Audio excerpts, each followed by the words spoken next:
আসসালামু আলাইকুম। এখন যে অঙ্কটি করব সেটি অষ্টম শ্রেণীর বীজগণিত ৪.২ এর যে ঘন নির্ণয় অঙ্ক আছে ১ নাম্বার, সেই ১ এর আমরা নম্বর অঙ্কটি করব। তো চলেন অঙ্কটি করা যাক। তো এখানে যে অঙ্কটি লেখা হয়েছে সেটি হচ্ছে আপনার a square b square minus c square d square. তো এই অঙ্কটিকে ঘন করতে হবে। তো প্রথমত ঘন করতে টোটাল ২ জন লাগে। অর্থাৎ যোগ চিহ্নর সামনে একজন অথবা পরে একজন। বিয়োগ চিহ্নর সামনে একজন অথবা পরে একজন।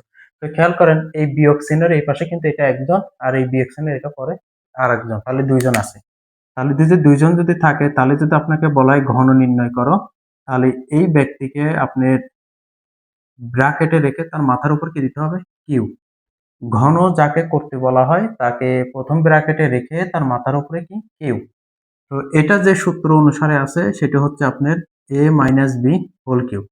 খেয়াল করেন এই দুইজন ব্যক্তির মাঝখানে মাইনাস উপরে কিউ, এই দুইজন ব্যক্তির মাঝখানে মাইনাস উপরে কিউ, তাহলে এই অংশটা কিন্তু এইরকম আছে।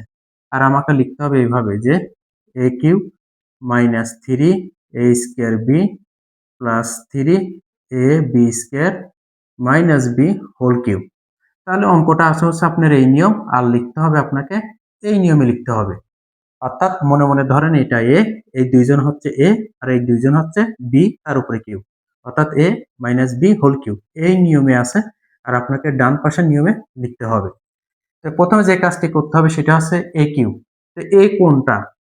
এই যে এ স্কয়ার বি স্কয়ার, এটা হচ্ছে আপনার এ, লিখে তার মাথার উপরে কি হবে? কিউ হবে। বিয়োগ 3, বিয়োগ 3, এরপর এ লিখে স্কয়ার করেন, তাহলে এ হচ্ছে এই প্রথম ব্যক্তি, অর্থাৎ এ স্কয়ার বি স্কয়ার, এটা হচ্ছে আপনার এ, লিখে তার মাথার উপরে স্কয়ার, তারপরে কি হবে বি।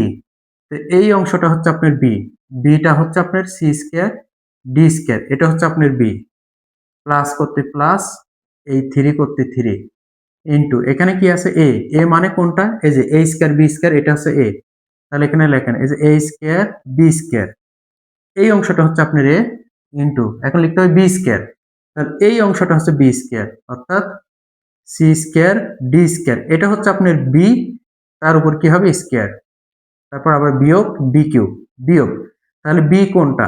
এই সি স্কয়ার ডি স্কয়ার, এটা হচ্ছে আপনার বি, তার উপর কি হবে কিউ।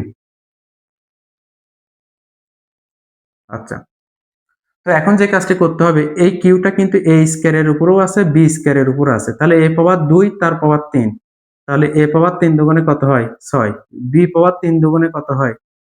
6 হয়, বিয়োগ 3 করতে 3, এখন এর উপরে স্কয়ার তার উপরে স্কয়ার, তাহলে এ পাওয়ার 2 দুগুণে কত হচ্ছে এখানে? 4, বি পাওয়ার 2 দুগুণে কত হচ্ছে এখানে?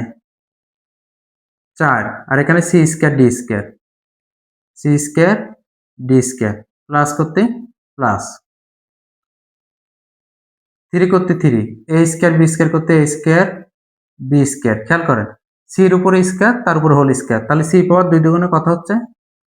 4, বির পাওয়ার স্কয়ার হোল স্কয়ার, তাহলে বি ডি 2 দুগুণে কত হচ্ছে? 4, বিয়োগ করতে বিয়োগ, সি পাওয়ার 2 তার পাওয়ার 3, তাহলে 3 দুগুণে কত হচ্ছে? C power 6, b power d power 2 তার পাওয়ার 3, তাহলে ডি পাওয়ার 3 দুগুণে কত আছে? 6। আর এটাই মূলত হচ্ছে আপনার যে নম্বর অঙ্কটি আছে, এই নম্বর অঙ্কটাকে যদি আমরা ঘন নির্ণয় করি তাহলে আমার এই লাইনটাই হবে কি উত্তর। তো আশা করি অঙ্কটি বুঝতে পারছেন।